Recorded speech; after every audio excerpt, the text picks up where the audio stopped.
മാർക്കറ്റിൽ പോവുകയും അവിടെ നിന്ന് കുറെ സാധനങ്ങൾ പർച്ചേസ് ചെയ്യുകയും ചെയ്തു എന്ന് കരുതുക.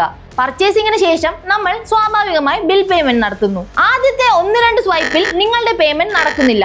മൂന്നാമത്തെ തവണ അത് നടക്കുകയും ചെയ്യുന്നു. ഇതൊരു സാധാരണ കാര്യമായി നിങ്ങൾക്ക് തോന്നിയേക്കാം, പക്ഷേ ഇത് കാർഡ് സ്കിമ്മിംഗ് സ്കാം ആയേക്കാം. നിങ്ങൾ കാർഡ് സ്വൈപ്പ് ചെയ്യുന്ന സമയത്ത് സ്കിമ്മിംഗ് ഡിവൈസിന് നിങ്ങളുടെ കാർഡ് ഡീറ്റെയിൽസും അതുപോലെ തന്നെ പിൻ നമ്പറും കളക്ട് ചെയ്യാൻ സാധിക്കുന്നു. അതുവഴി നിങ്ങളുടെ കാർഡിന്റെ ഡ്യൂപ്ലിക്കേറ്റ് ഉണ്ടാക്കാനും അത് മിസ്യൂസ് ചെയ്യാനും സാധിക്കും. ഇത് സൂപ്പർ മാർക്കറ്റുകളിൽ മാത്രം നടക്കുന്ന ഒരു സംഭവമല്ല. റെസ്റ്റോറന്റുകൾ, പെട്രോൾ പമ്പുകൾ, ചെറിയ ചെറിയ കടകൾ എന്നിങ്ങനെ എല്ലായിടത്തും സംഭവിക്കാവുന്ന ഒരു കാര്യമാണ്. ഇത്തരത്തിലൊരു കാര്യം നിങ്ങൾക്ക് സംഭവിക്കാതിരിക്കാൻ ഈ 3 കാര്യങ്ങൾ നിങ്ങൾ പ്രത്യേകമായി ശ്രദ്ധിക്കണം. ആദ്യത്തെ പോയിന്റ്, നമ്മൾ നോർമലി നമ്മളുടെ കാർഡ് സ്വൈപ്പ് ചെയ്യുമ്പോൾ ഡിക്ലൈൻ ആവുകയാണെങ്കിൽ നമുക്ക് ഡിക്ലൈൻ ആയെന്നുള്ള മെസ്സേജ് വരും. അത്തരത്തിലൊരു മെസ്സേജ് നിങ്ങൾക്ക് വന്നില്ലെങ്കിൽ വീണ്ടും അത് സ്വൈപ്പ് ചെയ്യാൻ പോകരുത്. രണ്ടാമത്തെ പോയിന്റ്, സ്വൈപ്പിങ്ങിന് പകരം വെർച്വൽ ആയിട്ടുള്ള ക്രെഡിറ്റ് കാർഡോ ഡെബിറ്റ് കാർഡോ യൂസ് ചെയ്യുക.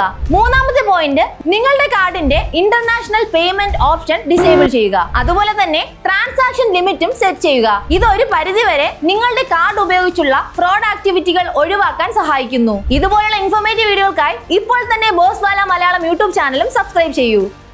Boss Wala, be the boss.